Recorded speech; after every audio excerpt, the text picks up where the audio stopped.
In recent years, the identity of the Copenhagen harbour has been changing. What are the challenges when planning harbour areas? What is special when developing harbour areas into new urban city districts is, of course, the water. To get as much benefit from the location by the water as possible. And I am thinking of both the magnificent view to the open sea, to the sky and the horizon, the potential of using the water for recreational facilities, and perhaps also to use the water for transportation.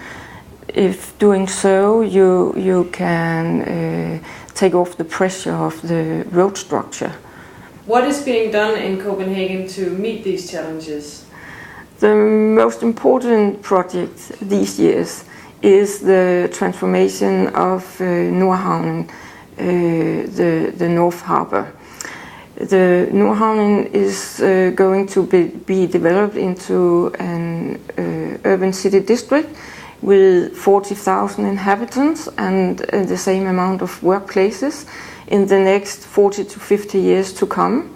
The structure concept of Nordhavnen is an amount of islets, individual islets, connected by bridges and separated by canals and basins, so that we will have the water around Nordhavnen and also inside Nordhavnen.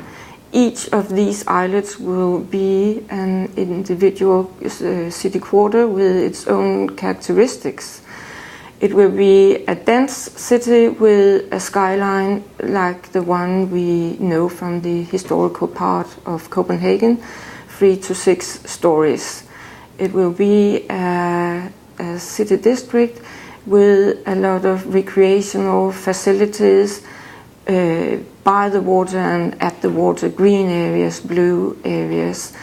We call it the 5-minute city, and 5 minutes is a reference to the distance it takes to walk 400 meters, and it means that there will be short distances to all urban functions, shops, public transport, recreational areas, etc. One element in the 5 minutes city will be the green loop that connects all the islets, and will have the public transport system and a special friendly bicycle lane in all the sustainable way of moving around in this district. What are the issues that will be important regarding the Copenhagen harbour in the years to come? The challenge is that the harbour and the rest of the city typically are separated by railway lanes and roads with a lot of traffic. And the easy way to handle this, of course, would be to put it all on the ground. But as we also all know, it would be extremely expensive. So we have to deal with that in other ways, with bridges and more roads and whatever. Another thing is, now as the harbour is emptied for the commercial harbour activities, we have the possibility and the potential to make the harbour area into a livable and dynamic and vibrant recreational area. But at the same time, I think we have to be aware that is also in a way monofunctional.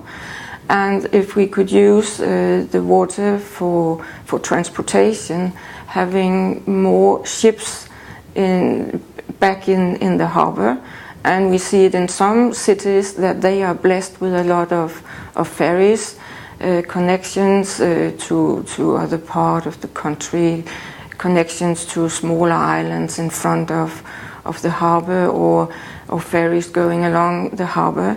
We do not have that in Copenhagen, so we have to focus on leisure boats and ferries and water buses, water taxis, etc.